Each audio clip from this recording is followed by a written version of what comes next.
வணக்கம் நண்பர்களே, இந்த வீடியோவில் எதை பற்றி பார்க்க போகிறோம் அப்படின்னா கனமழை குறித்து ஒரு முக்கியமான அறிவிப்பானது வெளியிட்டிருக்காங்க. இது என்ன அறிவிப்பு, என்ன சொல்லியிருக்காங்க அப்படின்னு இந்த வீடியோவில் பார்க்கலாம். ஸோ வீடியோ ஸ்கிப் பண்ணாமல் கடைசி வரைக்கும் பாருங்கள். அதுக்கு முன்னாடி நீங்கள் நம்ம சேனலுக்கு புதுசாக வரீங்கன்னா மறக்காமல் சப்ஸ்கிரைப் பண்ணிவிடுங்க. அப்படியே பக்கத்தில் இருக்கக்கூடிய பெல் பட்டனை கிளிக் பண்ணிவிடுங்க.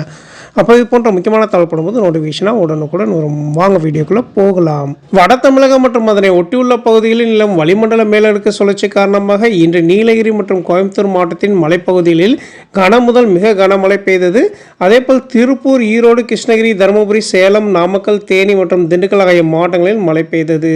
அதே போன்று தமிழ்நாட்டில் வரும் நவம்பர் 8ஆம் தேதி வரை பெரும்பாலான மாவட்டங்களில் இடி மின்னலுடன் கூடிய கனமழைக்கு வாய்ப்புள்ளதாக வானிலை ஆய்வு மையம் தெரிவித்துள்ளது. சென்னை மற்றும் புறநகரை பொறுத்தவரை அடுத்த 48 மணி நேரத்திற்கு வானம் ஓரளவு மேகமூட்டத்துடன் காணப்படும் எனவும் நகரின் ஒரு சில பகுதிகளில் இடி மின்னலுடன் கூடிய மிதமான மழை பெய்யக்கூடும் எனவும் வானிலை ஆய்வு மையம் தெரிவித்துள்ளது. கேரளா, தெற்கு கர்நாடகா மற்றும் லட்சத்தீவு பகுதியை ஒட்டிய அரபிக்கடல் பகுதியில் சூறைக்காற்று மணிக்கு 55 கிலோமீட்டர் வேகத்தில் வீசக்கூடும் என்பதால் மீனவர்கள் வரும் நவம்பர் 9ஆம் தேதி வரை அரபிக்கடல் பகுதிக்கு மீன்பிடிக்க செல்ல வேண்டாம் என அறிவுறுத்தப்பட்டுள்ளது.